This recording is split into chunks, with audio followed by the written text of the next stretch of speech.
जब हम रात के सन्नाटे में आकाश की ओर देखते हैं तो एक चमकता हुआ गोला हमारी आंखों को चौंका देता है। चांद, शांति, सौंदर्य और रहस्य का प्रतीक। लेकिन क्या आपने कभी सोचा है कि ये चांद आया कहां से? क्या ये हमेशा से पृथ्वी का साथी था या फिर इसका जन्म किसी महाविनाशकारी टकराव से हुआ? आज हम आपको लेकर चलेंगे अरबों साल पीछे, उस समय में जब पृथ्वी एक नवजात अग्निपिंड थी, जलती, खौलती और हर पल अपने आकार को ढूंढती हुई। और फिर ब्रह्मांड के अंधकार में एक दानवाकार टक्कर होती है। एक ग्रह थिया पृथ्वी से टकराता है। उस एक क्षण ने सब कुछ बदल दिया। धूल और लावे की उठती परतों के बीच एक नई यात्रा शुरू होती है। इसी टक्कर के मलबे से जन्म लेता है हमारा चांद। न सिर्फ एक उपग्रह बल्कि हमारी धरती का एक गहरा रहस्य, एक समय का गवाह, द जायंट इंपैक्ट थ्योरी। एक सिद्धांत जो हमारे अस्तित्व, हमारे समय और हमारे आकाश को परिभाषित करता है। तो आइए इस रहस्यमयी और विस्फोटक कथा में प्रवेश करें, जहां ब्रह्मांड की एक अदृश्य पटकथा लिखती है, चांद की सबसे पहली सांस। कल्पना कीजिए 4.5 अरब साल पहले, जब हमारा सौरमंडल अभी अभी आकार ले रहा था।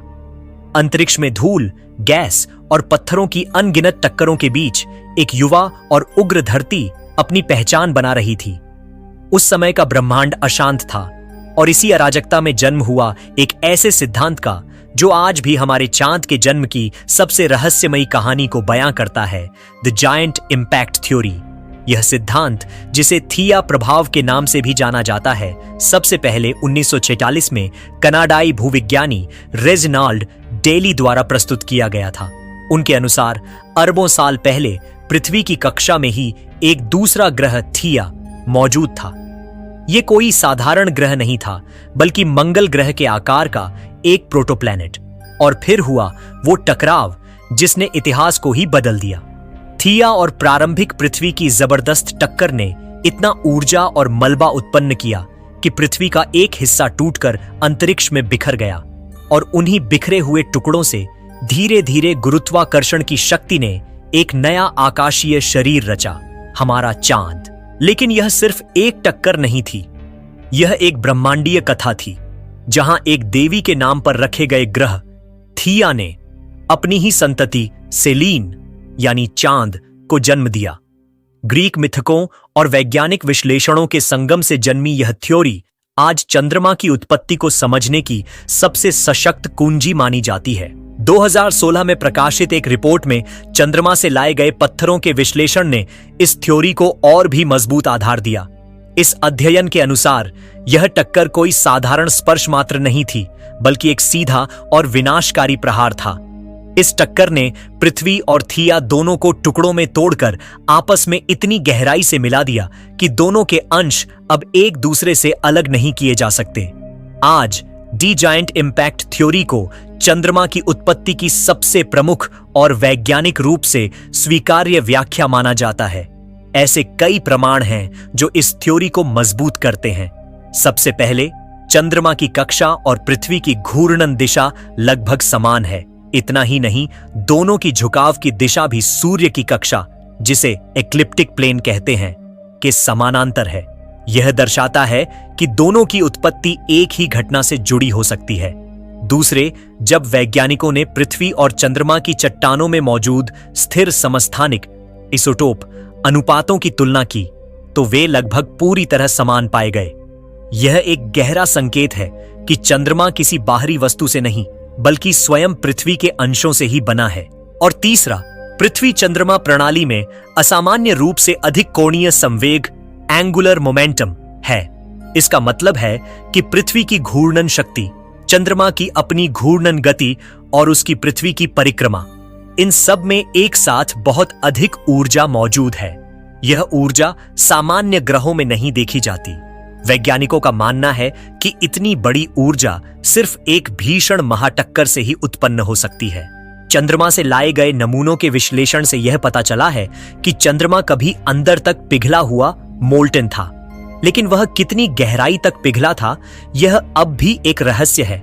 इतनी बड़ी मात्रा में पिघलन के लिए बहुत अधिक ऊर्जा की जरूरत होती है, इतनी ऊर्जा जो सिर्फ चंद्रमा जैसे छोटे पिंड के बनने से नहीं आ सकती। ऐसे में वैज्ञानिकों का मानना है कि यह ऊर्जा किसी अत्यंत ऊर्जावान घटना जैसे कि एक भीषण ग्रह टक्कर से आई हो सकती है। इसके अलावा चंद्रमा का लौह कोर, आयरन कोर, बहुत छोटा है।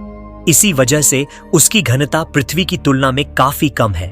कंप्यूटर सिमुलेशन बताते हैं कि जब मंगल के आकार का कोई ग्रह जैसे थिया पृथ्वी से टकराया होगा तो उसका भारी धातु वाला कोर सीधे पृथ्वी के भीतर चला गया होगा और वहां के कोर से मिल गया होगा। वहीं दूसरी ओर जो हल्के पदार्थ जैसे क्रस्ट और मैंटल के टुकड़े थे वे टक्कर के बाद अंतरिक्ष में बिखर गए और उन्हीं से चंद्रमा बना। चूंकि ये टुकड़े पृथ्वी के गुरुत्वाकर्षण क्षेत्र रोच लिमिट से बाहर चले गए थे, इसलिए वो वापस पृथ्वी में नहीं गिरे और चंद्रमा का निर्माण कर बैठे। एक और दिलचस्प बात यह है कि चंद्रमा में वाष्पशील तत्व, वॉलेटाइल एलिमेंट्स, बहुत कम पाए जाते हैं। ये ऐसे तत्व होते हैं जो कम तापमान पर ही गैस में बदल जाते हैं। टक्कर जैसी हाई एनर्जी घटना में ये तत्व वाष्प बनकर उड़ सकते हैं और क्योंकि चंद्रमा का गुरुत्व बहुत कम है, वह इन्हें दोबारा खींच नहीं पाया, जबकि पृथ्वी ने इन तत्वों को कुछ हद तक संभाल लिया। सबसे दिलचस्प बात यह है कि वैज्ञानिकों ने अन्य तारकीय प्रणालियों, स्टार सिस्टम्स में भी ऐसी टक्कर के सबूत पाए हैं। वहां भी ग्रहों के बीच टक्कर के बाद मलबे की डिस्क, डेब्री डिस्क, देखी गई है।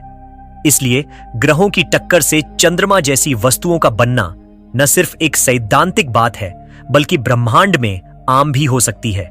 और यही कारण है कि आज वैज्ञानिक मानते हैं कि ग्रहों की टक्कर, जायंट इंपैक्ट्स, सौरमंडल की बनावट का एक सामान्य और स्वाभाविक हिस्सा रही है।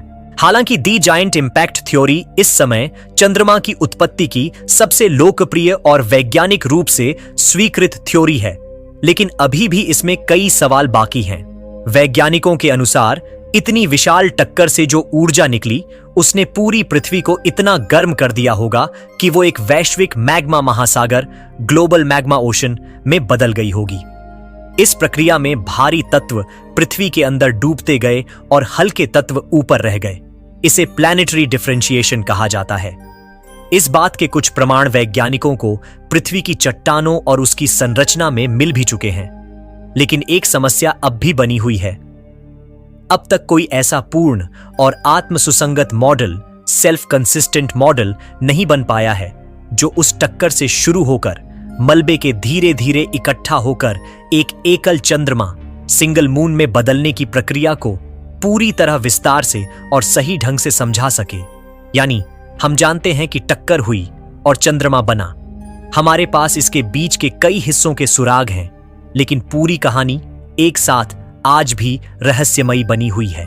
सन 1878 में खगोल Shastri George Darwin, Charles Darwin के बेटे, ने एक दिलचस्प विचार प्रस्तुत किया कि पृथ्वी और चंद्रमा कभी एक ही शरीर थे।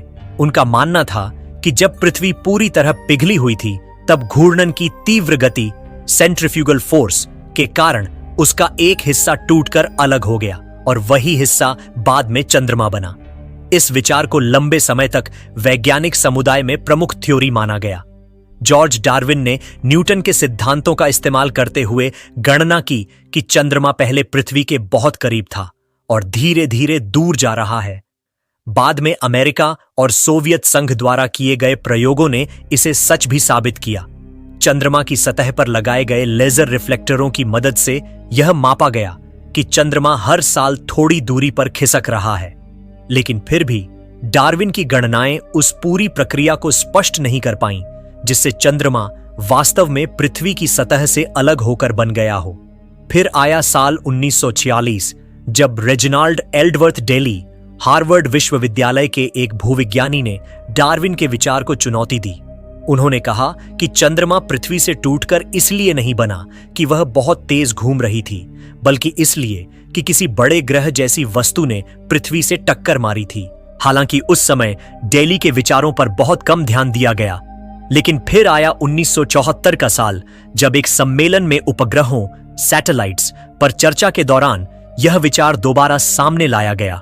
इसके बाद 1975 में विलियम के हार्टमैन और डोनाल्ड आर डेविस ने इसे विस्तार से आइकरस नामक वैज्ञानिक जर्नल में प्रकाशित किया। उनके मॉडल बताते हैं कि जब सौरमंडल बन रहा था तब कई चंद्रमा जैसे छोटे छोटे पिंड बने थे। इनमें से कुछ ग्रहों से टकरा सकते थे या उनके गुरुत्वाकर्षण में फंस सकते थे। उन्होंने यह प्रस्ताव रखा कि ऐसा ही एक पिंड पृथ्वी से टकराया होगा और इस टक्कर ने भारी ऊर्जा के साथ ऐसे मलबे को बाहर फेंका होगा जो वाष्पशील तत्वों में गरीब था, वॉलेटाइल पुअर, और जिसने मिलकर चंद्रमा का निर्माण किया। इस टक्कर की थ्योरी से चंद्रमा की अनोखी भूवैज्ञानिक और रासायनिक विशेषताओं को भी समझाया जा सकता है, जो किसी भी अन्य ग्रह या उपग्रह से अलग हैं। कैनेडियन खगोलशास्त्री एलिस्टेयर जी डब्ल्यू कैमरन और अमेरिकन खगोलशास्त्री विलियम आर वॉर्ड ने भी एक ऐसा ही दृष्टिकोण अपनाया। उन्होंने सुझाव दिया कि चंद्रमा का जन्म तब हुआ जब मंगल के आकार की एक वस्तु ने पृथ्वी से एक तिरछी टक्कर, टेंजेंशियल इंपैक्ट, मारी। उनके अनुसार इस टक्कर में जो हुआ वह यह था, टकराने वाले पिंड का बाहरी सिलिकेट भाग, सिलिकेट आउटर लेयर, तो वाष्प बनकर अंतरिक्ष में फैल गया, लेकिन उसका धात्विक कोर, मेटालिक कोर नहीं। इसीलिए जो मलबा पृथ्वी की कक्षा में गया वो अधिकतर सिलिकेट पदार्थ था, और जब उनसे मिलकर चंद्रमा बना तो उसमें लौह तत्व, आयरन की मात्रा बहुत कम रह गई। टक्कर के दौरान जो वाष्पशील पदार्थ, वॉलेटाइल एलिमेंट्स निकले वो शायद अंतरिक्ष में बहुत दूर तक निकल गए, शायद सौरमंडल से बाहर तक, लेकिन सिलिकेट पदार्थ जो भारी थे वे पास ही रहकर आपस में मिलते गए और चंद्रमा का निर्माण हुआ। फिर आया वो निर्णायक क्षण जिसने चंद्रमा की उत्पत्ति की बहस को हमेशा के लिए बदल दिया। अक्टूबर 1984 में कोना, हवाई में चंद्रमा की उत्पत्ति पर एक बड़ा सम्मेलन आयोजित किया गया, लेकिन उससे ठीक 18 महीने पहले वैज्ञानिक बिल हार्टमैन, रॉजर फिलिप्स और जेफ टेलर ने एक साहसिक चुनौती DI, आपके पास 18 महीने हैं, अपने अपोलो मिशन के डेटा पर वापस जाइए, अपने कंप्यूटर मॉडल पर फिर से काम करें, लेकिन जब आप हमारी कॉन्फ्रेंस में आएं तो चंद्रमा की उत्पत्ति पर कुछ ठोस कहने के लिए आएं, खाली हाथ मत आना। इस चुनौती ने खगोल शास्त्रियों और भूविज्ञों को हिला दिया, और जब 1984 की कॉन्फ्रेंस शुरू हुई तब तक माहौल पूरी तरह बदल चुका था। इससे पहले वैज्ञानिकों के बीच 3 परंपरागत थ्योरीज के अलग अलग समर्थक थे। कुछ लोग गैसीय बादल से निर्माण, कुछ कैप्चर थ्योरी और कुछ डबल फॉर्मेशन पर विश्वास करते थे। बीच में एक बड़ा वर्ग ऐसा भी था जिसे लगता था कि यह बहस कभी खत्म ही नहीं होगी। लेकिन इस सम्मेलन के बाद केवल 2 वर्ग बचे। 1, वो जो जायंट इंपैक्ट थ्योरी को सच मानते थे। 2, और वो जो अब भी संशय में थे, यानी एग्नोस्टिक्स। इस तरह एक टक्कर से जन्मे विचार ने चंद्रमा की उत्पत्ति की सबसे बड़ी वैज्ञानिक बहस को एक नया और निर्णायक मोड़ दे दिया। प्रोटोप्लैनेट क्या होता है? प्रोटोप्लैनेट एक ऐसा बच्चा ग्रह होता है जो अभी पूरी तरह से ग्रह नहीं बना होता, लेकिन धीरे धीरे बन रहा होता है। ये उन गैस और धूल के बादलों से बनते हैं जो किसी नवगठित तारे, जैसे हमारा सूरज, के चारों ओर घूम रहे होते हैं। जब ये धूल और चट्टानें आपस में टकराकर जुड़ने लगती हैं, तो सबसे पहले प्लैनेटेसिमल्स नाम के छोटे छोटे टुकड़े बनते हैं। इन टुकड़ों में जब गुरुत्वाकर्षण इतना बढ़ जाता है कि वो आसपास की चीजों को खींचने लगे, तो वे प्रोटोप्लैनेट बन जाते हैं। कैसे बनते हैं ग्रह? साधारण प्रक्रिया। 1, धूल और गैस। 2, प्लैनेटेसिमल, छोटे छोटे ठोस टुकड़े। 3, प्रोटोप्लैनेट, बढ़ते हुए ग्रह के बीज। 4, ग्रह, प्लैनेट। उदाहरण, वैज्ञानिकों का मानना है कि थिया नाम का एक प्रोटोप्लैनेट था जो मंगल ग्रह के आकार का था और पृथ्वी से टकराया। इस टक्कर से ही चंद्रमा का जन्म हुआ। हमारे सौरमंडल की शुरुआत में ऐसे सैकड़ों प्रोटोप्लैनेट बने थे, लेकिन उनमें से कुछ आपस में टकराकर नष्ट हो गए, कुछ ने मिलकर बड़े ग्रह बना लिए। प्रोटोप्लैनेट का महत्व। प्रोटोप्लैनेट हमें यह समझने में मदद करते हैं कि ग्रह कैसे बनते हैं। ये ब्रह्मांड में पृथ्वी जैसे ग्रहों की उत्पत्ति की कहानी का अहम हिस्सा है। जिस प्रोटोप्लैनेट को वैज्ञानिकों ने चंद्रमा की उत्पत्ति के लिए जिम्मेदार माना है, उसका नाम रखा गया है थेया। यह नाम लिया गया है ग्रीक पौराणिक कथाओं से। थिया एक टाइटन देवी थीं, जिन्हें चंद्रमा की देवी सिलीन की मां कहा जाता है। यह नाम सबसे पहले सन 2000 में ब्रिटिश भू रसायन वैज्ञानिक एलेक्स एन हैलिडे ने प्रस्तावित किया था, और आज यह नाम वैज्ञानिक समुदाय में स्वीकृत हो चुका है। आधुनिक ग्रह निर्माण के सिद्धांतों के अनुसार 4.5 अरब साल पहले सौर मंडल में कई मंगल ग्रह के आकार के छोटे ग्रह मार्स साइज्ड प्रोटोप्लैनेट्स मौजूद थे। थिया भी उन्हीं में से एक थी। ऐसा माना जाता है कि थिया ने सूर्य और पृथ्वी के गुरुत्वाकर्षण के संतुलन बिंदु L4 या L5 लग्रेंज पॉइंट्स में पृथ्वी के साथ साथ परिक्रमा की। ये बिंदु ऐसे होते हैं जहां कोई वस्तु गुरुत्वाकर्षण के कारण स्थिर रह सकती है। जायंट इंपैक्ट थ्योरी की सबसे खास बात यह है कि यह न सिर्फ चंद्रमा की उत्पत्ति को समझाती है, बल्कि यह पृथ्वी के निर्माण की कहानी से भी मेल खाती है। वैज्ञानिक मानते हैं कि पृथ्वी जब बन रही थी तब उस पर कई बार ग्रहों जैसे बड़े पिंडों से टक्कर हुई थी। चंद्रमा बनाने वाली टक्कर उनमें से सिर्फ एक थी, लेकिन वह आखिरी और सबसे निर्णायक टक्कर थी। इसके बाद भी पृथ्वी पर टक्करें होती रहीं, लेकिन वे काफी छोटे आकार के क्षुद्र ग्रहों एस्टेरॉइड्स से थीं। इनमें से सबसे प्रमुख घटना थी लेट हेवी बॉम्बार्डमेंट, जो करीब 3.9 अरब साल पहले हुआ और जिसने पृथ्वी व चंद्रमा दोनों की सतहों पर अनगिनत गड्ढे बना दिए। वैज्ञानिकों का मानना है कि पृथ्वी और थिया के बीच टक्कर करीब 4.4 से 4.44 अरब साल पहले हुई थी, यानी सौर मंडल के बनने के लगभग 10 करोड़ साल बाद। खगोलीय दृष्टिकोण से देखा जाए तो यह टक्कर अत्यधिक तेज नहीं, बल्कि मध्यम गति की मानी जाती है। थिया ने पृथ्वी को एक तिरछे कोण ऑब्लिक एंगल से टक्कर मारी थी, उस समय जब पृथ्वी लगभग पूरी तरह बन चुकी थी। कंप्यूटर सिमुलेशनों के अनुसार यह टक्कर एक लेट इंपैक्ट थी, यानी ग्रह निर्माण की प्रक्रिया के आखिरी चरण में हुई। इसमें थिया की प्रारंभिक गति बहुत दूर से आने पर, जहां गुरुत्वाकर्षण का असर नहीं होता, लगभग 4 किलोमीटर प्रति सेकंड थी, जो पृथ्वी के पास आते आते बढ़कर 9.3 किलोमीटर प्रति सेकंड तक पहुंच गई और टक्कर का कोण लगभग 45 डिग्री था। हालांकि चंद्रमा की चट्टानों में पाए गए ऑक्सीजन समस्थानिक ऑक्सीजन आइसोटोप के प्रमाण यह बताते हैं कि पृथ्वी और थिया के बीच बहुत ज्यादा मिश्रण विगरस मिक्सिंग हुआ था। इससे यह संकेत मिलता है कि टक्कर का कोण और भी ज्यादा तीव्र स्टीप इंपैक्ट एंगल हो सकता है। इस टक्कर के दौरान थिया का लौह कोर आयरन कोर पृथ्वी के भीतर जाकर उसके कोर में मिल गया, जबकि उसका अधिकतर मैंटल पृथ्वी के मैंटल में मिल गया। लेकिन इस भीषण टक्कर के परिणाम स्वरूप थिया और पृथ्वी दोनों के मैंटल से निकला हुआ एक बड़ा हिस्सा अंतरिक्ष में फेंका गया।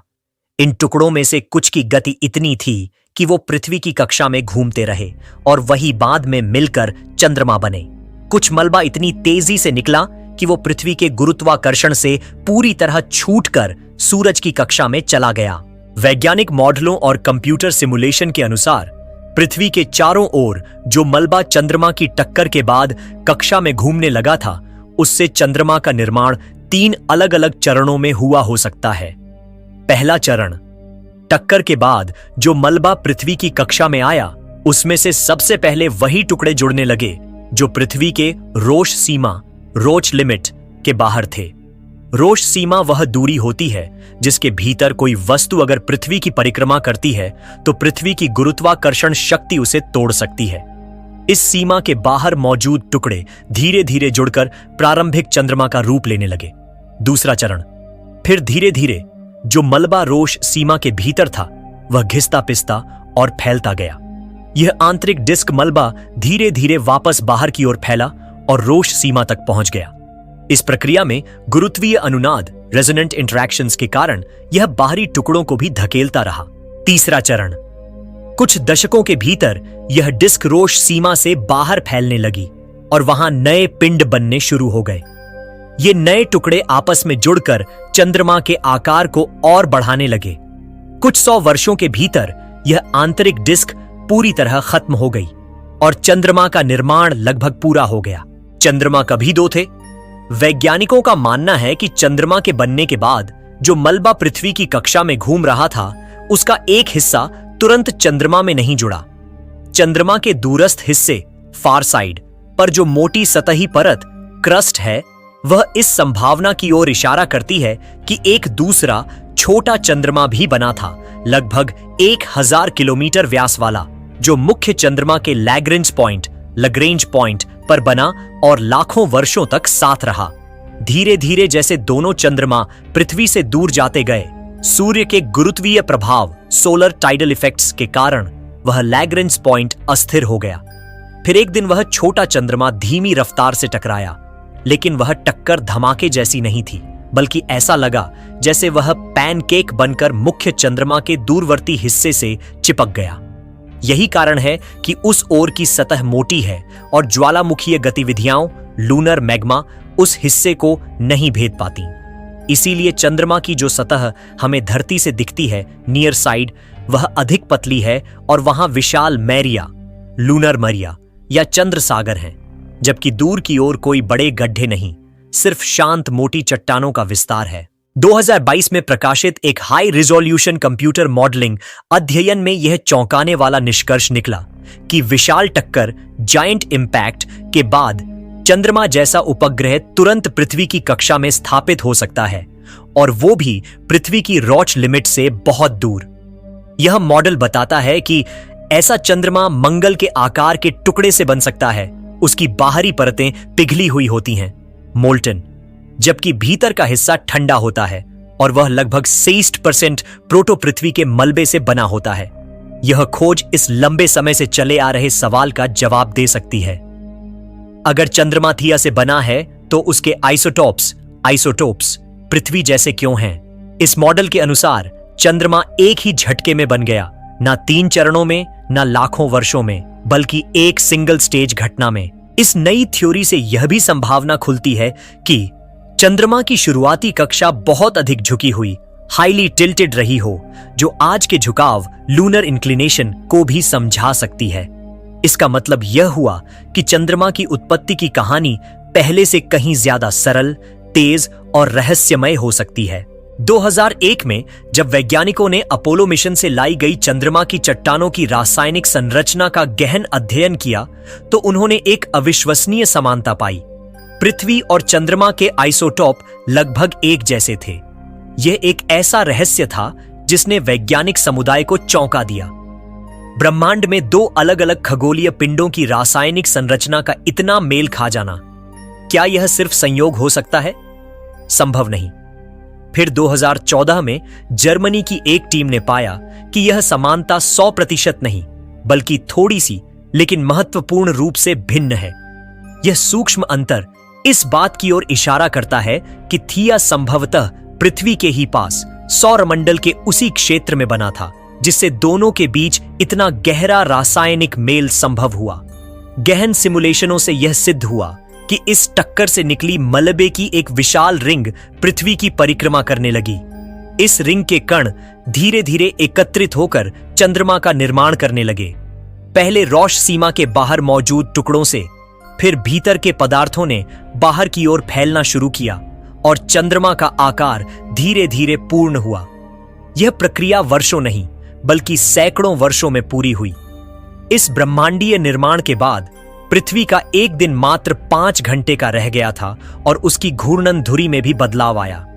इतना ही नहीं, यह भी संभावना है कि एक समय चंद्रमा का एक जुड़वां भी था, एक छोटा चंद्रमा जो लाखों वर्षों तक साथ बना रहा और बाद में चंद्रमा के सुदूर भाग से टकरा गया, जिससे उसकी सतह आज भी असमान दिखाई देती है।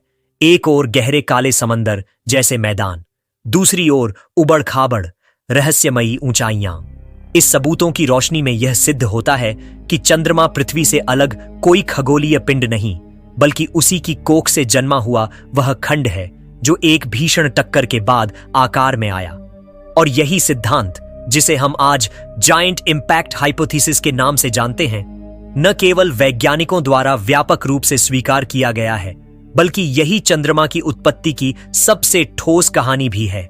एक ब्रह्मांडीय दुर्घटना जिसने हमारे आकाश में स्थायी रूप से एक साथी ग्रह को जन्म दिया। क्या चांद और पृथ्वी एक ही धातु की आग से गढ़े गए हैं?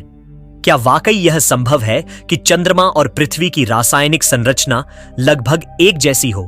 क्या यह कोई ब्रह्मांडीय संयोग है या फिर एक ऐसी प्रक्रिया का प्रमाण जो हमारे विज्ञान की सीमाओं से भी परे है? 2007 में कैलिफोर्निया इंस्टीट्यूट ऑफ टेक्नोलॉजी के वैज्ञानिकों ने एक क्रांतिकारी अध्ययन प्रस्तुत किया। उन्होंने स्पष्ट रूप से दिखाया कि यह संभावना 1% से भी कम है कि थिया वह खगोलीय पिंड जिससे चंद्रमा बना पृथ्वी के समान आइसोटॉपिक संरचना, आइसोटॉपिक सिग्नेचर रखता हो। यह निष्कर्ष इतना चौंकाने वाला था कि वैज्ञानिकों को अपनी दृष्टि को और गहराई से उस क्षण की ओर मोड़ना पड़ा जब पृथ्वी और थिया की वह भीषण टक्कर हुई थी, जिसे हम जायंट इंपैक्ट हाइपोथेसिस कहते हैं। इसी खोज के साथ जन्म हुआ एक नए सिद्धांत का, इक्विलिब्रेशन हाइपोथेसिस, जो यह कहता है कि चंद्रमा और पृथ्वी की समान रासायनिक संरचना का कारण टक्कर के बाद की स्थिति में छिपा है, न कि टक्कर से पहले। इस सिद्धांत के अनुसार जब पृथ्वी और थिया की टक्कर हुई तो दोनों पिंडों के विशाल हिस्से पिघलकर और वाष्पित होकर एक गर्म, द्रव और गैसीय वातावरण में बदल गए। इस महाविस्फोट के बाद जो कुछ बचा वह था एक सिलिकेट वाष्प का महासागर, एक ऐसा वातावरण जिसमें पृथ्वी और चंद्रमा की निर्माणकारी सामग्री एक दूसरे से संबद्ध हो गईं। यानी पृथ्वी और प्रोटोलूनर डिस्क, वह धूल और गैस की अंगारों से भरी हुई चक्रवाती रिंग जिससे चंद्रमा बना, दोनों को एक साझा वायुमंडलीय पुल ने आपस में जोड़े रखा। इस साझा वातावरण में तीव्र संवहन, कन्वेक्टिव स्टरिंग की प्रक्रिया हुई, एक प्रकार की ऊर्जावान हलचल जिसमें पृथ्वी और प्रोटोलूनर डिस्क की सामग्री घुल मिलकर एक समान हो गई। यह प्रक्रिया इतनी शक्तिशाली और गहरी थी कि इससे दोनों खगोलीय पिंडों की रासायनिक पहचान लगभग समान बन गई, जैसे दो धातुओं को एक ही भट्ठी में पिघलाकर एक नई धातु गढ़ी गई हो। लेकिन इस सिद्धांत की सबसे अहम शर्त है कि यह प्रोटोलूनर डिस्क कम से कम 100 वर्षों तक स्थायी रूप से अस्तित्व में बनी रहे। इतनी देर तक चंद्रमा की निर्माणकारी सामग्री और पृथ्वी के बीच संपर्क होना अनिवार्य है, तभी यह गहन रासायनिक मिश्रण संभव हो सकता है। आज भी वैज्ञानिक इस पर लगातार शोध कर रहे हैं कि क्या वाकई यह गर्म, वाष्पित डिस्क इतनी देर तक टिक सकती थी? क्या ब्रह्मांड ने उन्हें उतना समय दिया? यदि यह सिद्धांत सही सिद्ध होता है तो यह हमारे चंद्रमा की उत्पत्ति की कहानी में एक नया अध्याय जोड़ देगा, जहां चंद्रमा कोई बाहरी खगोलीय पिंड नहीं बल्कि पृथ्वी की आत्मा से जन्मा हुआ उसका ही विस्तार होगा। क्या थिया पूरी तरह से नष्ट हो गया था? क्या चंद्रमा की उत्पत्ति किसी सौम्य टक्कर से नहीं बल्कि एक सीधी और भयानक भिड़ंत से हुई थी जिसने एक पूरे ग्रह को भस्म कर दिया? साल 2012 में यूनिवर्सिटी ऑफ बर्न के भौतिक विज्ञानी एंड्रियस रॉयफर और उनकी टीम ने इस रहस्य को हल करने के लिए शक्तिशाली कंप्यूटर सिमुलेशन का सहारा लिया। उनकी खोज ने चंद्रमा की उत्पत्ति की पारंपरिक कहानी को हिलाकर रख दिया। अब तक माना जाता रहा था कि थिया, वह प्राचीन ग्रह जो पृथ्वी से टकराया था, ने पृथ्वी को एक झटके से छुआ जिससे चंद्रमा की उत्पत्ति हुई। लेकिन रॉयफर की टीम ने जो मॉडल पेश किया वह इससे काफी अधिक नाटकीय और विनाशकारी था। उन्होंने प्रस्ताव रखा कि थिया ने पृथ्वी को सीधे टक्कर मारी, न कि किसी कोण से धीरे से स्पर्श किया। यह सीधी टक्कर इतनी तीव्र थी कि टक्कर की गति, इंपैक्ट वेलोसिटी, पहले से माने गए अनुमानों से कहीं अधिक थी। इस महाविनाशकारी घटना में थिया पूरी तरह से नष्ट हो गया, उसका अस्तित्व समाप्त हो गया और उसके अधिकांश अंश पृथ्वी और चंद्रमा में घुल मिल गए। इस परिकल्पना से एक नई संभावना खुलती है कि थिया की रासायनिक संरचना अत्यधिक जटिल और विविध हो सकती थी और उसकी संरचना में लगभग 50% तक बर्फ या जल आइस भी सम्मिलित हो सकती थी। यह इस विचार से एक क्रांतिकारी मोड़ है कि चंद्रमा पूरी तरह सूखा और जलीय निरपेक्ष, वाटरलेस है। यदि यह टक्कर वास्तव में इतनी तीव्र और सीधी थी तो इससे न केवल पृथ्वी और चंद्रमा का आइसोटोपिक मिलान समझाया जा सकता है, बल्कि यह भी संकेत मिल सकता है कि पृथ्वी की जल प्राप्ति का एक स्रोत थिया भी हो सकता है। एक ऐसा ग्रह जो हमारे अस्तित्व की कहानी में जल लेकर आया और फिर टक्कर में विलीन होकर अमर हो गया। साल 2018 में एक क्रांतिकारी परिकल्पना ने जन्म लिया जिसे कहा गया सिनेस्टिया हाइपोथेसिस। यह विचार उन सभी वैज्ञानिकों के लिए था जो जायंट इंपैक्ट थ्योरी में छिपे रहस्यों को अब तक सुलझा नहीं सके थे। सवाल यह था, अगर पृथ्वी और थिया की टक्कर हुई थी तो चंद्रमा की सामग्री इतनी पृथ्वी जैसी कैसे हो सकती है? इसका उत्तर वैज्ञानिकों ने एक अद्भुत विचार में ढूंढा।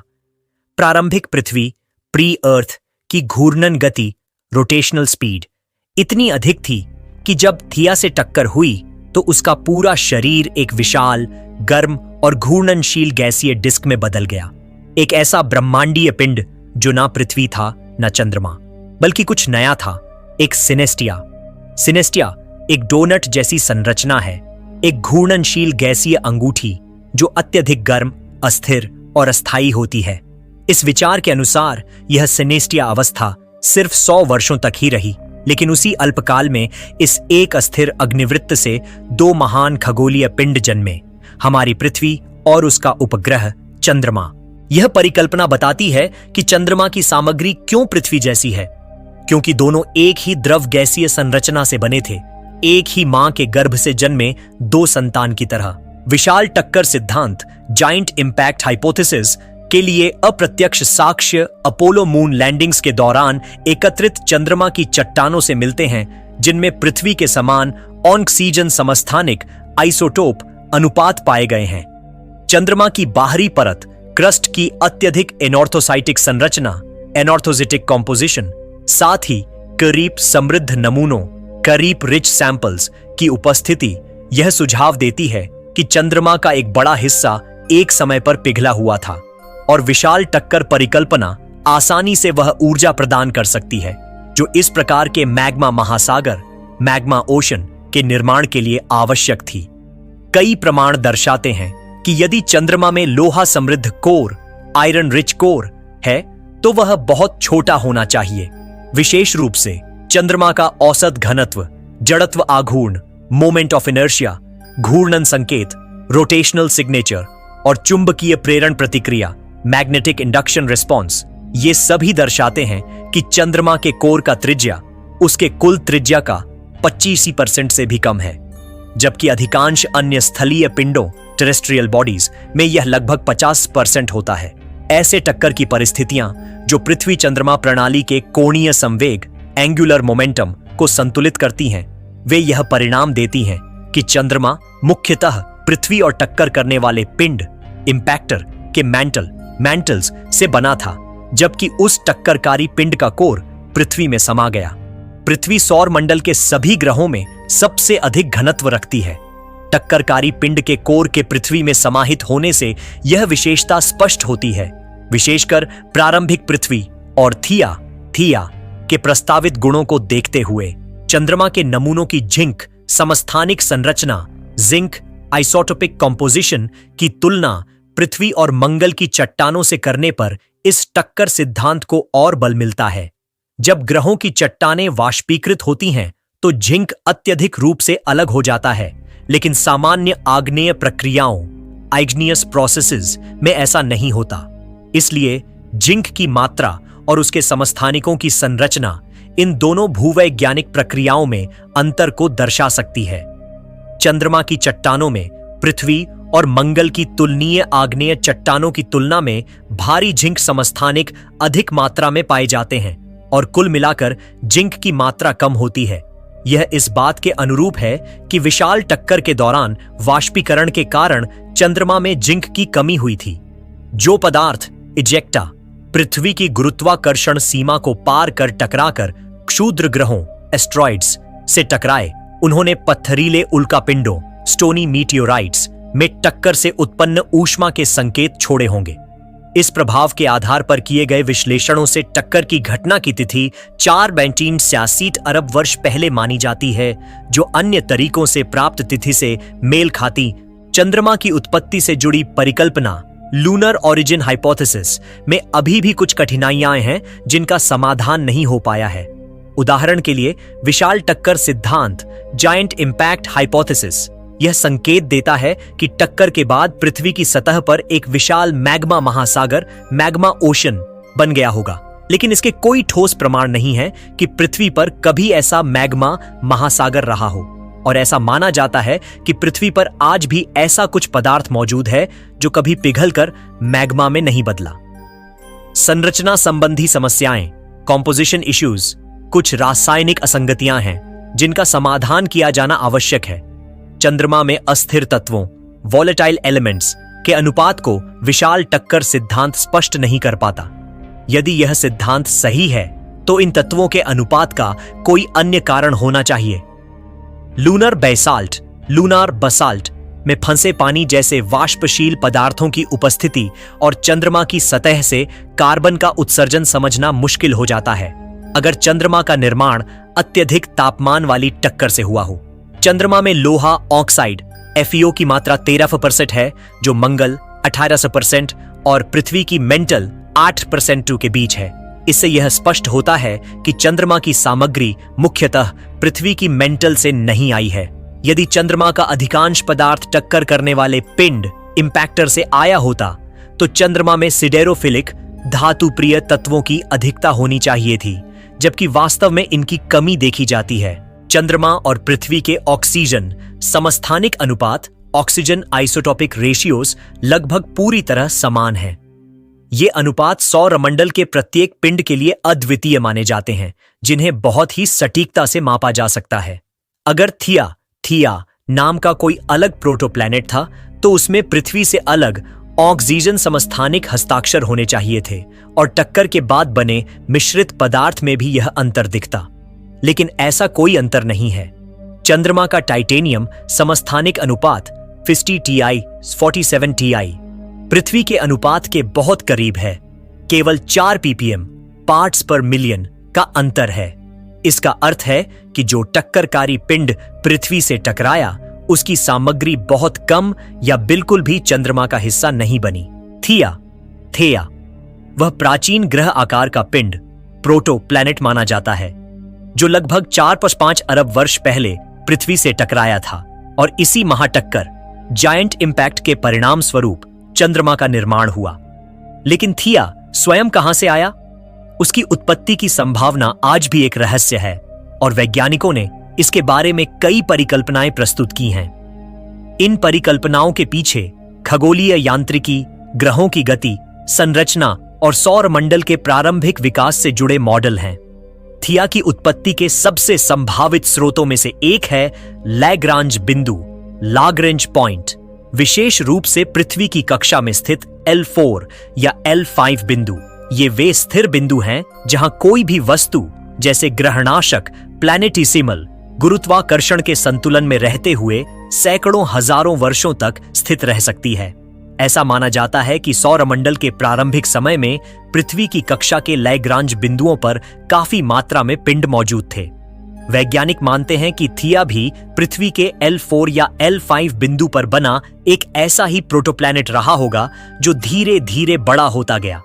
किसी तीसरे पिंड या ग्रह के गुरुत्वीय हस्तक्षेप जैसे बृहस्पति या शुक्र की स्थिति में परिवर्तन ने थिया की कक्षा को अस्थिर कर दिया होगा और अंततः वह पृथ्वी की ओर अग्रसर हुआ। एक अन्य परिकल्पना के अनुसार थिया की उत्पत्ति आंतरिक सौरमंडल के ग्रहणाशकों प्लैनेटिसिमल्स से हुई थी, जो सूर्य के समीप के क्षेत्रों में उत्पन्न हुए। जब सौरमंडल का निर्माण हो रहा था तब गुरुत्वाकर्षण के प्रभाव से कई ग्रहणाशक एकत्रित होकर बड़े पिंडों में तब्दील हो रहे थे। थिया भी इन्हीं में से एक रहा होगा, जो मंगल और पृथ्वी के आकार के बीच का एक पिंड बन गया था। इसका द्रव्यमान इतना था कि इसमें अलग से एक लोहा युक्त कोर, आयरन रिच कोर और सिलिकेट युक्त मैंटल विकसित हो गया था, ठीक पृथ्वी जैसे। कुछ वैज्ञानिक यह भी मानते हैं कि थिया की उत्पत्ति मार्स के पार के क्षेत्र से हुई थी और वह धीरे धीरे इनर सोलर सिस्टम की ओर खींचता गया। इस परिकल्पना को समर्थन इस विचार से मिलता है कि सौरमंडल की प्रारंभिक स्थिति बहुत अधिक अस्थिर थी। ग्रहों की टकराहट, कक्षाओं में खींचतान और पदार्थ के पुनर्वितरण की घटनाएं आम थीं। यह अस्थिरता किसी बाहरी घटना चक्र जैसे बृहस्पति की कक्षा में बड़े बदलाव के कारण और भी बढ़ गई होगी, जिससे थिया जैसी वस्तुएं अपनी स्थिर स्थिति से बाहर निकलकर पृथ्वी जैसी बड़ी संरचनाओं से टकरा सकती थीं। एक आधुनिक और रोचक सिद्धांत यह कहता है कि थिया का निर्माण उसी पदार्थ से हुआ था जिससे पृथ्वी बनी थी, यानी दोनों की उत्पत्ति समान क्षेत्र में हुई। यह परिकल्पना इस आधार पर खड़ी की गई है कि चंद्रमा और पृथ्वी के समस्थानिक अनुपात आइसोटोपिक रेशियोज लगभग समान हैं, विशेष रूप से ऑक्सीजन और टाइटेनियम के। यदि थिया किसी दूरस्थ क्षेत्र से आई होती तो उसमें इन समस्थानिकों का अनुपात अलग होता। इसलिए यह सोचा गया कि पृथ्वी और थिया दोनों ने सौरमंडल के उसी क्षेत्र में एक साथ विकास किया। संभवतः एक ही गैसीय और ठोस पदार्थ के बादल से। यह परिकल्पना जायंट इंपैक्ट थियरी को एक नया दृष्टिकोण देती है, क्योंकि अगर थिया और पृथ्वी बहुत समान थीं, तो उनका विलय चंद्रमा की वर्तमान संरचना को बेहतर तरीके से समझा सकता है। हालांकि अब तक थिया की कोई प्रत्यक्ष भौतिक पहचान नहीं हुई है, कुछ वैज्ञानिक मानते हैं कि थिया के अवशेष आज भी पृथ्वी के अंदर मौजूद हो सकते हैं। पृथ्वी के मेंटल के गहरे भागों में पाए जाने वाले असामान्य घने क्षेत्र, जिन्हें LLSVPs लार्ज लो शेयर वेलोसिटी प्रोविंसेस कहा जाता है, को थिया के बचे हुए टुकड़ों के रूप में देखा जा रहा है। थिया की उत्पत्ति अब भी खगोल वैज्ञानिकों के लिए एक अनसुलझा रहस्य है, परंतु उपलब्ध सबूत, सैद्धांतिक मॉडल और समस्थानिक विश्लेषण यह संकेत करते हैं कि थिया का जन्म या तो पृथ्वी की कक्षा के समीप किसी लैग्रांज बिंदु में हुआ, या फिर उसी सौरमंडलीय क्षेत्र में जहां पृथ्वी बनी थी। आगे के मिशनों और चंद्रमा व पृथ्वी की गहराइयों से जुटाए गए डाटा से इस रहस्य को और अधिक स्पष्ट किया जा सकता है। चंद्रमा की उत्पत्ति के लिए विभिन्न समयों पर अन्य कई सिद्धांत भी प्रस्तावित किए गए हैं, जैसे कि चंद्रमा पृथ्वी की पिघली हुई सतह से अपकेंद्रीय बल सेंट्रीफ्यूगल फोर्स द्वारा अलग होकर निकला था, यह कि चंद्रमा कहीं और बना और बाद में पृथ्वी के गुरुत्वाकर्षण क्षेत्र द्वारा पकड़ लिया गया, या यह कि पृथ्वी और चंद्रमा दोनों एक ही समय और स्थान पर एक ही अभिवृद्ध डिस्क एक्रीशन डिस्क से बने थे। हालांकि इनमें से कोई भी सिद्धांत पृथ्वी चंद्रमा प्रणाली की उच्च कोणीय संवेग एंगुलर मोमेंटम को सही ढंग से नहीं समझा सकता। एक अन्य सिद्धांत के अनुसार चंद्रमा का निर्माण पहले माने गए समय से कहीं बाद में पृथ्वी से टकराए एक विशाल क्षुद्र ग्रह एस्टेरॉयड की टक्कर के परिणाम स्वरूप हुआ था। इस सिद्धांत में चंद्रमा मुख्य रूप से पृथ्वी से निकले मलबे से बना था। इस परिकल्पना के अनुसार चंद्रमा का निर्माण सौर मंडल के निर्माण के 60 से 140 मिलियन वर्ष बाद हुआ था, जबकि पारंपरिक थिया टक्कर सिद्धांत के अनुसार यह घटना लगभग 4527 प्लस 0.2 अरब वर्ष पहले हुई थी। इस टक्कर ने पृथ्वी और प्रारंभिक चंद्रमा प्रोटोमून दोनों पर एक मैग्मा महासागर मैग्मा ओशियन बना दिया होगा, और दोनों पिंडों ने एक साझा प्लाज्मा धातु वाष्प वातावरण प्लाज्मा मेटल वेपर एटमॉस्फेयर साझा किया होगा। यह साझा धातु वाष्प पुल मेटल वेपर ब्रिज पृथ्वी और प्रारंभिक चंद्रमा के बीच पदार्थों के आदान प्रदान और सम्मेलन इक्विलिब्रेशन की अनुमति देता, जिससे दोनों की संरचना एक समान हो गई होती। इन सभी सिद्धांतों, शोधों और प्रमाणों से यह स्पष्ट होता है कि चंद्रमा की उत्पत्ति एक अत्यंत जटिल, गूढ़ और अब भी पूरी तरह से समझ में न आई हुई खगोलीय घटना है। पारंपरिक विशाल टक्कर परिकल्पना जायंट इंपैक्ट हाइपोथेसिस सबसे अधिक स्वीकार की गई थ्योरी है, जिसमें यह माना जाता है कि लगभग 4.5 अरब साल पहले पृथ्वी से एक मंगल आकार का पिंड, जिसे थिया कहा जाता है, टकराया था और उस टक्कर से निकले मलबे से चंद्रमा का निर्माण हुआ। लेकिन जैसे जैसे वैज्ञानिक विश्लेषण अधिक परिष्कृत हुए हैं, isotopic signatures, zinc depletion, magma oceans, core size और वॉलेटाइल्स की उपस्थिति जैसे कई कारकों ने इस सिद्धांत की सीमाओं को उजागर किया है। इससे यह पता चलता है कि चंद्रमा की रचना केवल एक सीधी टक्कर से नहीं, बल्कि एक लंबे समय तक चलने वाली परस्पर क्रिया, भौतिकीय एवं रासायनिक प्रक्रियाओं और वातावरणीय स्थितियों का परिणाम हो सकती है। उदाहरण के लिए, इक्विलिब्रेशन हाइपोथेसिस इस बात की संभावना बताता है कि पृथ्वी और चंद्रमा दोनों के बीच एक साझा वाष्पमंडल बना था, जिसमें पदार्थों का आदान प्रदान हुआ, जिससे आइसोटोपिक कॉम्पोजिशन एक समान हुआ। इसी प्रकार सिनेस्टिया हाइपोथेसिस यह कहता है कि टक्कर इतनी शक्तिशाली थी कि पृथ्वी ने एक अस्थायी डोनट जैसी आकृति ग्रह सिनेस्टिया का रूप ले लिया, जिससे चंद्रमा अस्तित्व में आया। अन्य संशोधित थ्योरी जैसे डायरेक्ट कलिजन हाइपोथेसिस या लेटेस्ट एस्ट्रॉयड इंपैक्ट थ्योरी यह सुझाती हैं कि या तो टक्कर अधिक सीधे और तीव्र गति से हुई थी, या यह घटना पहले की तुलना में अधिक समय बाद हुई थी। इन विचारों में साझा बात यह है कि पृथ्वी और चंद्रमा के बीच रासायनिक और भौतिक संरचना की असाधारण समानता को केवल कोई एक सामान्य सरल टक्कर सिद्धांत नहीं समझा सकता। यह भी स्पष्ट होता है कि अभी भी वैज्ञानिक समुदाय इस प्रश्न का अंतिम और सर्वसम्मत उत्तर नहीं दे पाया है कि चंद्रमा कैसे बना। हर नए प्रमाण के साथ हमें यह समझने में मदद मिलती है कि सौर मंडल का प्रारंभिक इतिहास कितना उथल-पुथल भरा और अनिश्चितताओं से भरा हुआ था। चंद्रमा का निर्माण पृथ्वी के इतिहास की एक निर्णायक घटना थी, जिसने न केवल हमारे ग्रह की भूगर्भीय संरचना और झुकाव को आकार दिया, बल्कि जीवन की संभावना को भी प्रभावित किया। इसलिए इन तमाम परिकल्पनाओं से यह पता चलता है कि चंद्रमा की उत्पत्ति की गाथा एक सरल कहानी नहीं है, बल्कि एक ऐसा वैज्ञानिक रहस्य है जिसे समझने के लिए हमें ब्रह्मांड के सबसे गहरे और प्राचीन संकेतों को पढ़ना और उन्हें जोड़ना होगा। चंद्रमा केवल आकाश का एक चमकता हुआ पिंड नहीं है, बल्कि यह हमारे जीवन के साथ एक गहरा और रहस्यमय संबंध रखता है। यह संबंध केवल वैज्ञानिक दृष्टिकोण से ही नहीं, बल्कि सांस्कृतिक, दार्शनिक, जैविक और भविष्य दृष्टा दृष्टिकोण से भी अत्यंत महत्वपूर्ण है। हमारे पूर्वजों ने जब पहली बार आकाश की ओर देखा होगा, तब चंद्रमा की रहस्यमयी रोशनी ने न केवल उनके मन में जिज्ञासा जगाई होगी, बल्कि समय और दिशा की समझ भी दी होगी। यह संबंध केवल भावनात्मक नहीं, बल्कि वास्तविक और आवश्यक है। यदि हम वैज्ञानिक दृष्टि से देखें तो चंद्रमा पृथ्वी के अक्षीय झुकाव को स्थिर रखने में महत्वपूर्ण भूमिका निभाता है। पृथ्वी का यह झुकाव ही ऋतुओं के बदलाव, जलवायु के संतुलन और जैव विविधता के विकास के लिए जिम्मेदार है। यदि चंद्रमा न होता तो यह झुकाव समय के साथ अस्थिर हो सकता था, जिससे जलवायु में अचानक और अराजक परिवर्तन होते और जीवन का टिकना कठिन हो जाता।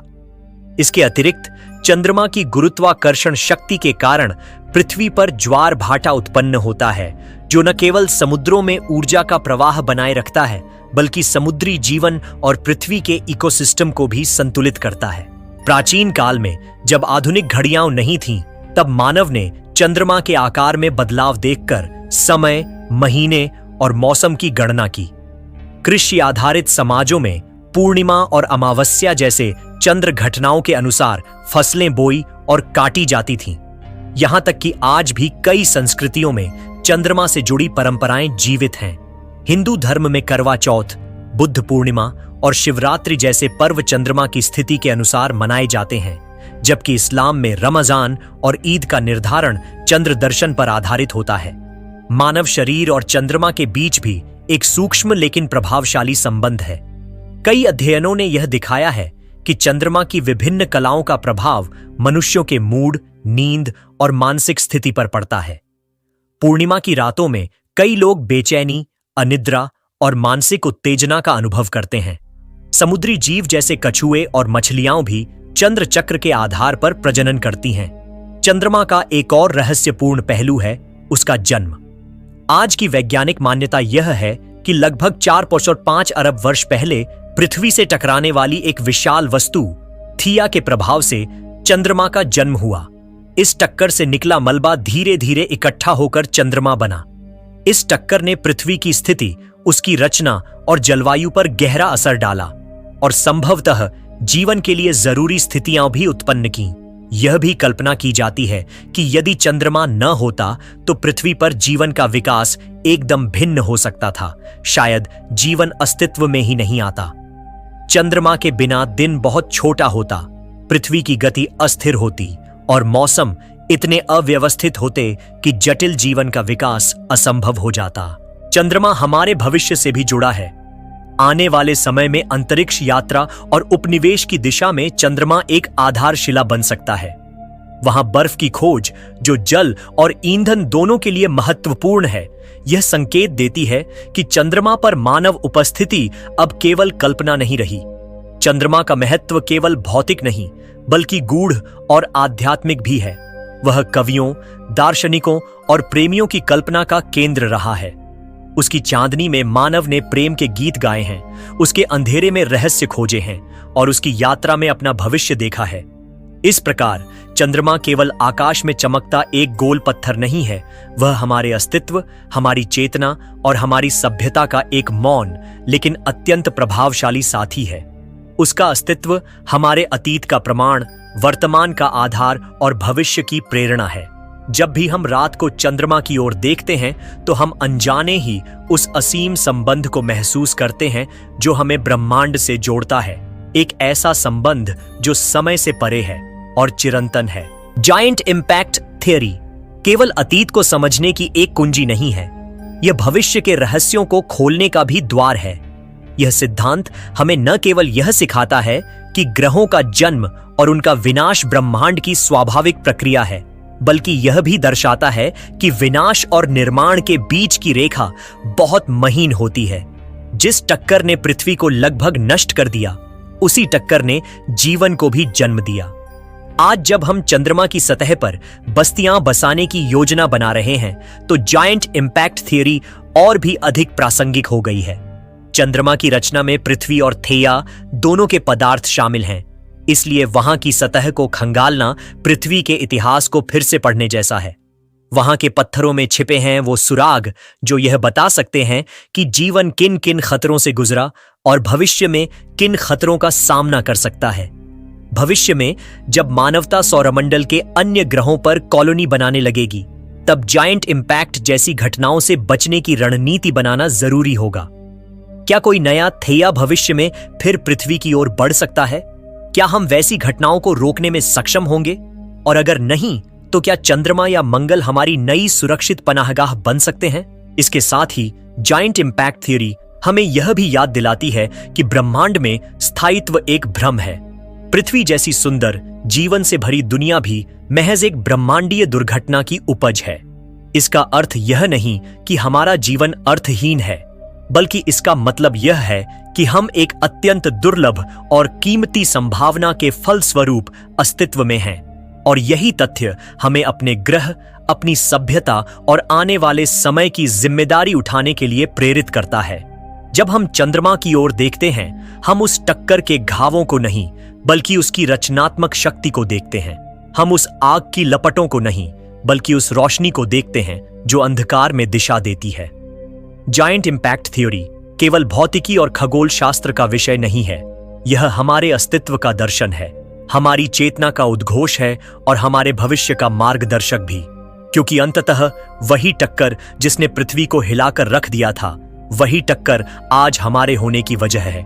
और शायद एक दिन जब हम किसी अन्य ग्रह पर जीवन की खोज करेंगे, तो हमें वहां भी कोई ऐसा निशान मिलेगा, किसी और जायंट इंपैक्ट का, जिसने एक नई दुनिया की चिंगारी भड़काई होगी।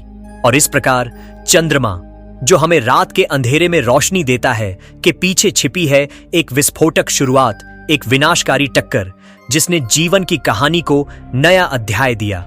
कभी एक ब्रह्मांडीय दुर्घटना मानी जाने वाली घटना आज हमारे अस्तित्व की नींव बन चुकी है।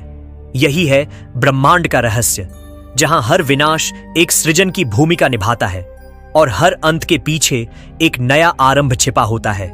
जब हम आकाश की ओर देखते हैं और उस शांत चमकते चंद्रमा को निहारते हैं, तो हम केवल एक उपग्रह नहीं देख रहे, हम देख रहे हैं उस महान संयोग को, उस ब्रह्मांडीय कविता को जिसने हमें जीवन का उपहार दिया। शायद चंद्रमा हमें यही सिखाने आया है कि अंधकार के भीतर भी रोशनी छिपी होती है, और टूटने के बाद भी कुछ चीजें इतनी सुंदर बन सकती हैं कि वे युगों तक प्रेरणा देती रहे। क्योंकि ब्रह्मांड कभी गलती नहीं करता, वह केवल परिवर्तन करता है, और हम सब उसी परिवर्तन की संतान हैं। धूल, प्रकाश और टकराहटों से जन्मी एक अनंत कहानी के पात्र। चंद्रमा हमारे अतीत का प्रमाण है, वर्तमान का साथी है और भविष्य की चेतावनी भी।